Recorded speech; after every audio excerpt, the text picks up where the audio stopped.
Hey guys, and welcome back to a new video. Today's setup is different. Those of you who are true OGs will know where I am. I'm back home. I haven't filmed videos in this room for at least probably 5 or 6 years. So it's been weird trying to figure out where I can film, where's got good lighting and move my furniture around. So yes, that's where I am. I am finally back home for the summer. But you know, that's all by the by. Today's video is about results day. I'm actually filming this on results day, but you know, it'll come out a few days later. Results day's happened, the chaos has ensued. Some of you probably will be happy, most probably won't be happy from what I've been reading in the news. So I thought I'd make this video to basically, I don't know, hopefully alleviate some of the stress, because a results day is a very stressful time, especially for A-levels, because it feels like those little, you know, letters can determine your whole future. But I basically just want to make this video to say that that necessarily isn't the case, and there are more options out there than you think, and there are definitely more options out there than I knew about when I was 17. So the background, I am Chelsea. I've just finished my law degree at the University of York, and I'm going to study a master's at King's College London in medical law and ethics. So basically I'm going to break this video up into three bits. Firstly, it's like the mentality that you need to get rid of around results day. Secondly, it's if you got worse grades than you thought, or lower grades. And thirdly, if you got better grades or you did higher grades than you thought. So the first section, you know, about dispelling that negative mentality surrounding results day is really important. I think there's a lot of toxicity around results day, and it feels so important and it feels like the pinnacle of all your success, but in reality, results day is quite minor in comparison to the rest of your life. It is very important, and I know that it can feel almost condescending for me to sit here and go, it doesn't matter, it'd be fine, when you feel like these grades are my future. But what I'm trying to say is that if you didn't do as well as you wanted to, there are other options. It's not like your life just ends there.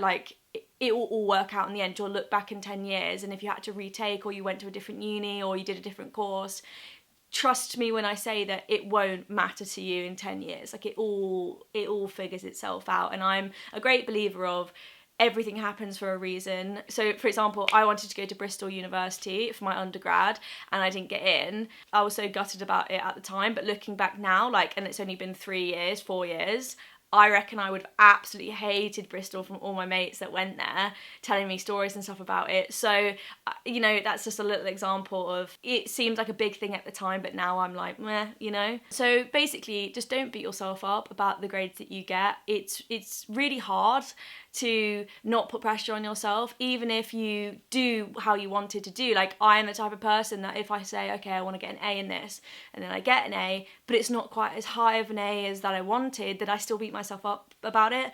You know, so if you're also one of those people, bit of a perfectionist, then it isn't going to get you anywhere, and it's just going to make you lose confidence about yourself, and it's going to put you in a negative spiral, and it's going to make you feel like you're inadequate against everyone else, because that was definitely me when I had my results. Even though I did pretty well, I then still felt quite inadequate against my peers because I wanted to do better, and it just doesn't get you anywhere.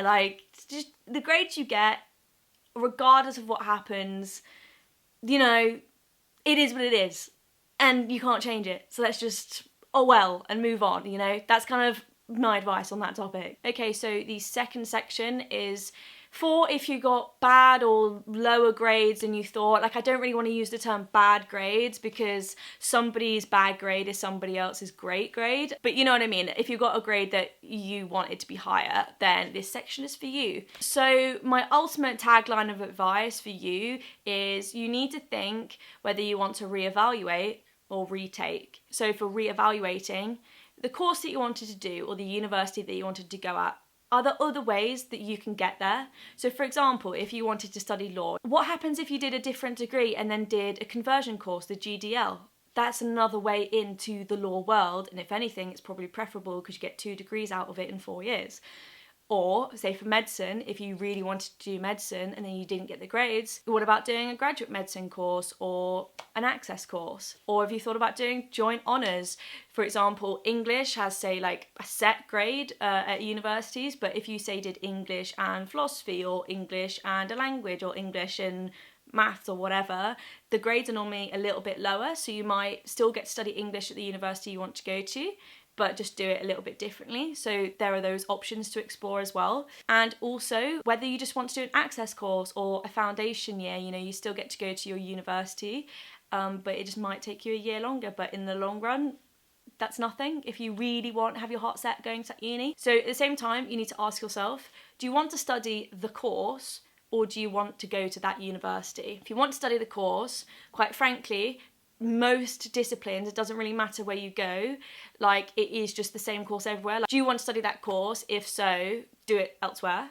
But if you want to go to that university, change your course, do something else. If you wanted to study law at that university, but then you can't do that, study business and then do a GDL conversion or whatever, you know what I mean? Basically what I'm trying to say is just figure out why you wanted to go to that university and do that course and see if there's another way around it for the grades that you now have, because quite frankly, like, you might find that there are other routes in that you hadn't necessarily, you know, seen, because especially me when I was 17, I was very set on my route in that I wanted to do. I didn't really consider any other options and I just found them out, you know, as time passed, as the years went on, and I thought, oh, I wish I knew about this when I was younger. So kind of that's the purpose of this section, just there might be other ways you can get what you want regardless of the grades that you have. But if reevaluating isn't for you and you think I'm definitely set on this course at this uni, I really want to go there, I don't want to do anything else, I would rather have a year out, then retaking is probably the best way for you. So you've got to ask yourself, is it worth having a year out for? But if the answer is yes, you definitely want to do that course, you definitely want to do that university, it's better to have a year out, honestly, because why do a degree for like 3 years if you're not 100% set on it? Because trust me, degrees like will sap the life out of you or make you so depressed that like if you don't absolutely love it, it will show within like 2 terms and then you've got like 3 years to do. So trust my advice, have a year out and retake everything, or retake what you need to retake and then apply back to the university that you're dead set on. And I think in the long run you'll probably thank yourself for doing that. A year might seem like a lot now when you're 17, 18, having a year out, but in the long run, a year is absolutely nothing. Like even me, when I was finishing up with my degree, I was like freaking out at the thought of having a year out as a gap year or as like a study year. And now I'm like very much relishing it, can't wait to have it. So trust me, it will be a really good opportunity to get work experience, to get a bit of money saved up for university, to learn more about yourself and to, you know, retake a subject and get to the university that you want to get to. So the final section is if you got good or like better grades than you anticipated that you'd get. And my advice to you would be actually have a think about the universities that you applied to. So if you're completely heart set on that university, that course, you've gotten in, you can, you know, firm your offer, that's all sorted, great, congratulations, have fun at uni. This video is probably not for you. But if you're thinking now, actually, I did a little bit better than I thought, I wish I applied to better universities, then I think clearing would be the best route. As again, you know, if you're not 100% on your course or your university, it's better to just rethink and go to a different uni or reapply next year, because you want to be dead heart set on that uni, that course, because you've got to spend 3 years there. It's a large portion of your life. A lot of people, you know, unless you do a master's or a PhD like me, you don't get another university experience. So you want to make the most of it. You only get it once. Go to a university that you absolutely love. So clearing is definitely probably the way forward if you did pretty well. There's a lot of places on clearing for loads of universities and different courses. So explore that, I suppose, would be my advice, and best of luck all the same. That's the end of this, you know, short-ish video about results day. I just want to end this basically with a message of, regardless of how you did on results day, the grades don't really define who you are. It doesn't matter. You know, now I've got my degree, literally no one asks me what I got in my A-levels, no one asks me what I got in my GCSEs, it doesn't matter. You know, once you get onto that next stage, this will all be forgotten. These results just need to get you to that next stage. So as long as you're happy with where you're going for that next stage, then they don't matter. And, you know, don't beat yourself up about it. It'll all be okay, it'll all work itself out in the end, and trust me, you'll look back in a couple of years and be like, yeah, it wasn't really that deep. So although it feels really stressful now, it'll be okay and it'll all work itself out. So I hope you like this video. Comment down below if you have any questions about results day or want any advice. If you wanna, you know, seek that from me, and I'll be happy to help, and I'll see you in the next video. I'll see you next week. Bye guys.